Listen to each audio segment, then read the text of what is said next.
안녕하세요. 저는 46살 여자입니다. 어렸을 적 우리는 제법 넉넉하게 사는 중산층 집안이었습니다. 사업을 하는 아빠는 경제적으로도 가정적으로도 든든한 존재였고, 엄마가 몸이 약한 것 빼고는 형제 4명과 우애 좋게 잘 지냈습니다. 저의 남매들은 영특하고 똑똑한 편이었습니다. 언니는 미술에 탁월한 재능이 있었고, 동생 한 명은 법조인이 되고 싶어 했으며, 다른 동생은 의사가 되고 싶었습니다. 저 역시 피아노로 제법 잘 치는데 유명 음대를 다니고 있었습니다. 그중 장남인 오빠는 차기 아빠의 길을 이어 저희 집을 든든하게 받쳐주는 기둥이었습니다. 대신 오빠는 아빠처럼 사업에 관심이 있는 것보다 교육자의 길을 원했어요. 학문적으로도 영민한 오빠는 명문대학교를 장학금으로 마친 뒤 부윤 교수의 꿈을 안고 미국으로 유학 떠날 준비를 했습니다. 아빠는 우리 남매들을 위해 물심양면으로 지원해 주셨어요. 꿈을 잘 키워야 한다. 꿈을 꾸게 된다면 그것을 이룰 수도 있는 법이야. 머리로 생각하고 가슴으로 믿을 수 있다면 무엇이든 이룰 수 있단다라며 항상 좋은 조언을 해주셨습니다. 저를 비롯한 남매들은 저희 아버지를 진심으로 존경했고 그 시절 제가 기억하는 가족이 가장 행복했던 시절이었습니다. 하지만 어느 날 행복의 여신은 등을 돌렸고 쉴 틈 없는 불행이 닥쳐왔습니다. 바로 아버지가 쓰러지신 것이었어요. 평소 혈압이 높으셨던 아버지가 IMF로 인해 회사 경영이 큰 타격을 맞게 되면서 모든 수단과 방법을 가리지 않고 회사를 지켜내려던 노력이 무색하게도 마침내 부도를 맞게 되었습니다. 이에 경영자로서 책임을 못 다한 채 아버지는 병원에 입원하신 지 얼마 되지 않아 충격으로 눈을 감으셨고 엄마와 저희 남매들은 아빠라는 기둥을 잃은 상처로 몇 날 며칠을 슬픔으로 지내야만 했습니다. 아버지의 장례를 치르자마자 우리는 또 다시 현실을 마주해야만 했습니다. 회사의 막대한 채무로 인해 주변 곳곳에 차압딱지가 붙었고 제 경제적 상황은 나락에 떨어지고 말았습니다. 엄마 역시 큰 충격을 받아 병원에 입원했고 저희 형제들은 한자리에 모아 어떻게 이겨내야 할지 고민했습니다. 당시 오빠는 연락을 받고 공부 중인 미국에서 돌아온 상황이었고 언니와 저는 대학생 동생들은 중학생과 고등학생이었습니다. 오빠는 하던 공부를 그만두고 한국으로 돌아오기로 했고 오빠를 비롯한 언니와 저는 돈을 벌어 어떻게든 집안을 끌어나가는 쪽으로 결론을 내렸어요. 아빠가 남긴 빚과 엄마의 병원비, 동생들의 교육비까지 생각하면 일단 닥치는 대로 돈을 벌어야 했습니다. 언니는 4학년 마지막 학기에 졸업작품 전시만 남겨놓고 휴학을 했고 저는 2학년 재학 중 휴학했습니다. 저는 피아노 전공이라 주로 연주 아르바이트를 많이 했는데 휴학을 하고 본격적인 돈벌이에 뛰어들면서 한 친구가 상황의 소식을 듣고 제게 정보를 하나 주더군요.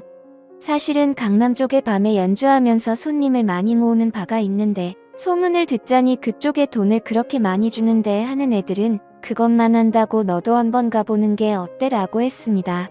전 처음에는 기막힌 나머지 친구를 다그쳤어요. 너 무슨 말이 그래, 우리 집 이렇게 되니까 내가 우스워 보여? 밤에 연주하면서 손님들 맞는 일을 하면 딱 봐도 그렇고 그런 일이잖아. 너 친구도 아니야 라고 불같이 화를 냈지만 사방에 돈 들어가리 천지였던 저는 오랜 고민 끝에 결국은 눈 감고 발을 찾아가고야 말았습니다.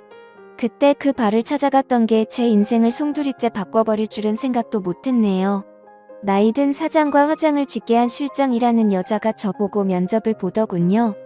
학교가 괜찮으니 연주 솜씨는 굳이 안 봐도 되겠고 얼굴이랑 몸매도 뭐 그 정도면 준수하고 우리 단골 손님들이 좋아하겠네요. 우리 반은 다른 곳이랑 다르게 수준 높고 점잖은 분들만 오셔서 크게 문제될 건 없을 거예요. 손님들 관리만 신경 쓰면 팁도 두둑하게 챙겨받아 꽤 짭짤하게 벌어갈 테니까 열심히 잘해봐요 라고 얘기를 하니 벌써부터 심장이 두근두근 거리더군요. 저는 가족한테는 연습을 핑계로 당분간 학교 근처 친구네에서 지내다가 그날 밤부터 바로 근무에 돌입하기로 했습니다. 실제로 저와 같이 일하는 아가씨들은 저와 같이 음대생들이었고 전공도 가지각색이었어요. 바이올린, 피아노, 블루, 트럼펫, 큐바 등등 악기 편성 또한 다양했습니다. 주로 클래식이나 재즈를 연주했고 손님들의 호응에 따라 지목받 으면 곁으로 가서 맞춰주었습니다. 바에서 말한 대로 점잖은 고객들이 대다수 많이 오긴 했지만 간혹 멍멍이 같은 손님들도 들리고는 해서 그야말로 손님복은 복불복이었습니다. 주로 옆에서 잔을 채워주고 말도 묻어주는 일을 했지만 간혹 분위기 취해선을 넘는 위험한 제안도 많이 받기도 했어요. 그런 손님들 간상이 떼버리고 제가 벌었던 수입은 낮에 뼈 빠지게 번 수입과는 비교도 되지 않을 만큼 많았습니다. 저는 기쁜 마음에 동생에게 용돈을 팍팍 줬고 엄마의 밀린 병원비도 납부했어요. 언니 오빠는 제게 어디서 돈이 나서 그렇게 많이 쓰냐고 하는데 사실대로 말할 수 없었던 저는 어영부영 넘어갔습니다. 그러던 어느 날 바에서 피아노 연주를 하고 있던 저는 누군가의 지목을 받게 되었습니다.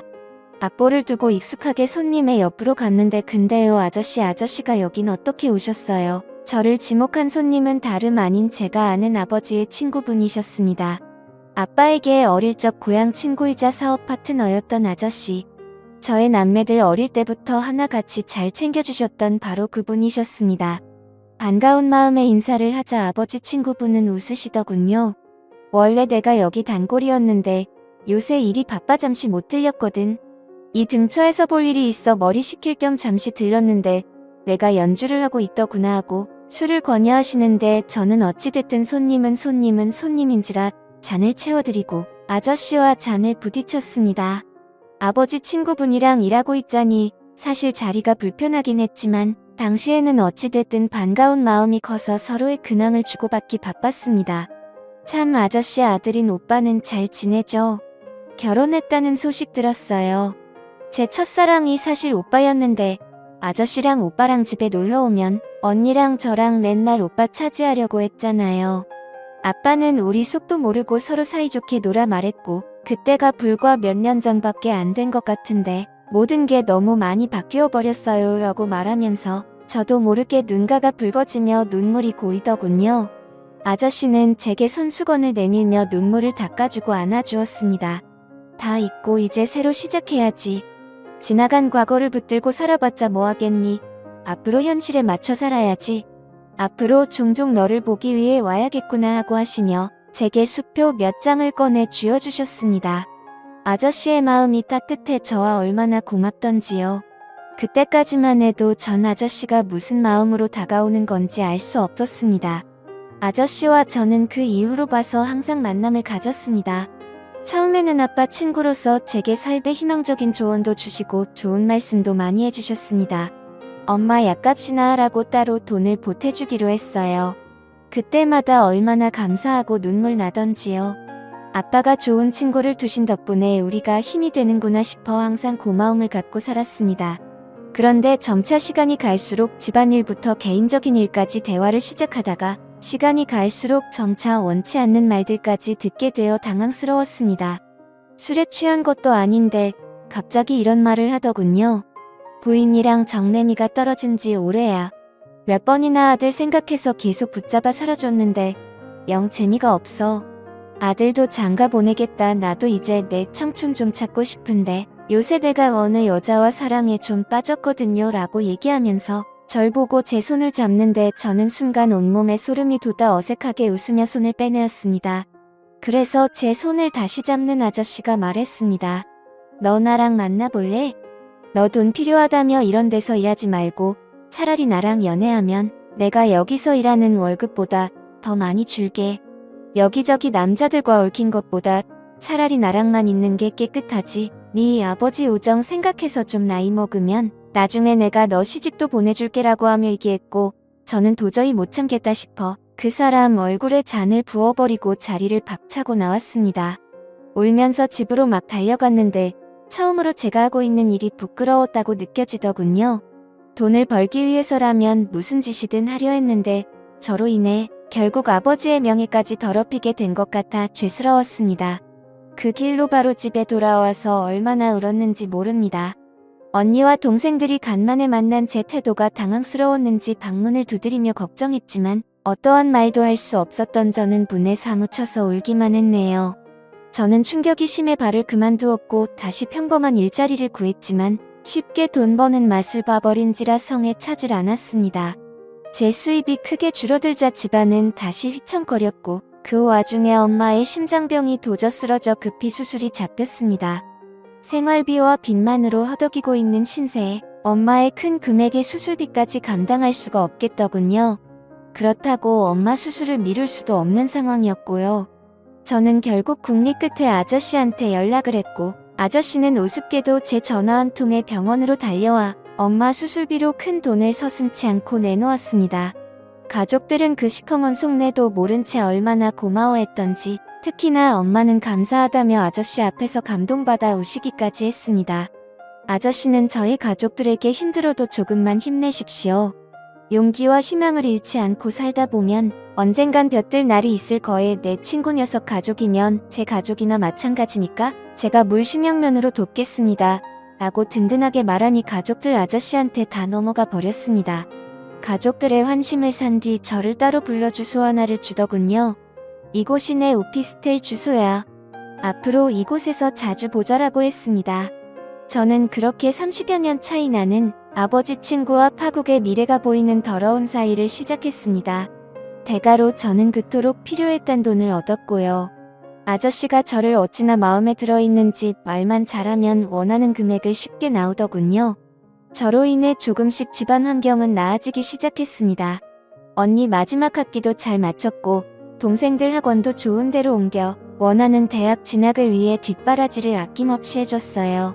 집도 조금 나은 환경으로 이사하게 해줬습니다. 형제들은 제가 큰 돈을 벌어오자 처음에는 그 돈 어떻게 벌었냐고 캐묻고 의심했지만 점차 자신에게 돌아오는 혜택이 많아지니 입을 다물었습니다. 제가 돈을 내놓지 않으면 살 수가 없으니 뭔가 찝찝한 일을 한단 뭐라 할 재간이 없어 아예 입을 닫은 것입니다. 처음엔 곤란하지 않아 다행이다 싶었지만 한편으론 형제들이 무서워지더군요. 그러다가 교수의 꿈을 포기한 최학원 강사로 월급쟁이 노릇하고 있던 오빠가 저를 앉혀놓고 말했습니다. 나 사실은 미국에 있는 교수님께 연락이 왔어. 내 사정 알고 장학금 지원해 주시겠다는데 일단 미국에 들어가려면 최소한의 보증금이 필요해. 내가 나 좀 도와주면 안 될까? 이번이 나한테는 정말 마지막 기회라서 그래 평생 안 잊을게라고 말하는데 저는 오빠의 절실함이 가슴 안쪽까지 전해져와 모른 척 할 수가 없었습니다. 그날 밤 저는 저를 찾은 아저씨에게 오빠가 필요한 돈을 요구했네요.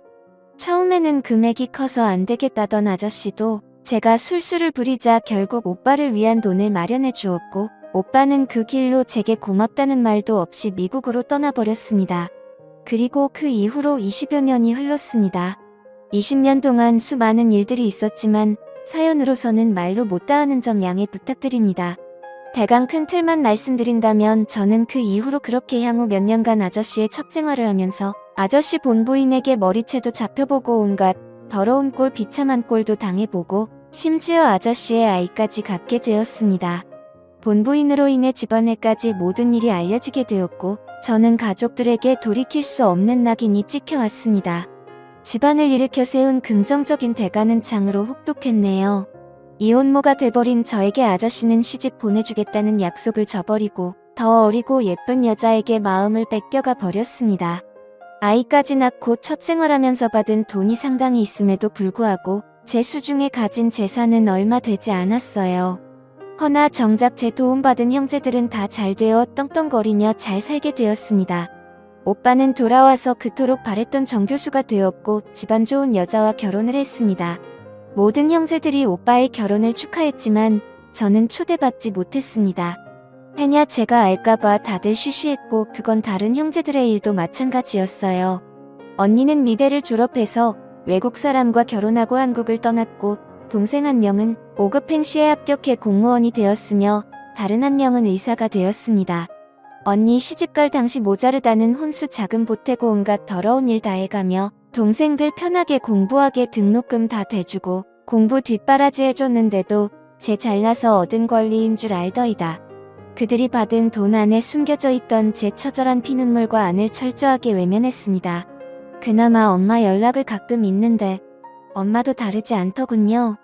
누구 덕분에 엄마가 건강하게 지금껏 자식들 덕보면서 사시는 걸 아시는지 모르시는지 그날은 오빠 결혼식을 뒤늦게 알고서 섭섭함 왜 내게 청첩장을 보내지 않았냐고 말한 때였어요. 엄마가 제 가슴에 대못을 박는 말을 쏟아내시더군요. 저도 한때 반짝반짝 빛났을 때가 있었습니다. 피아노 연주로 콩쿠르에서 상도 받고 목표했던 대학에 입학해 풍부한 재능으로 장래가 충망되는 피아니스트였습니다.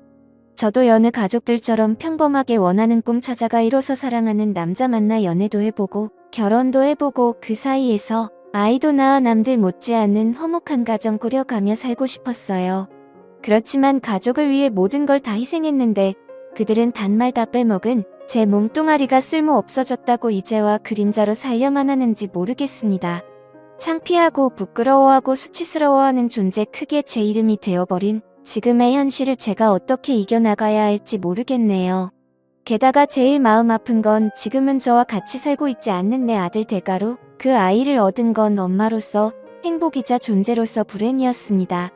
만약 제게 젊은 시절이 다시 온다면 아름다운 신의 선물 같은 싱그러운 날이 온다면 전 절대 저를 위해서만 살아갈 것입니다.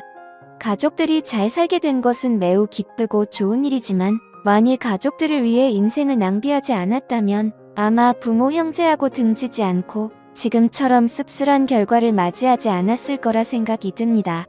감사합니다.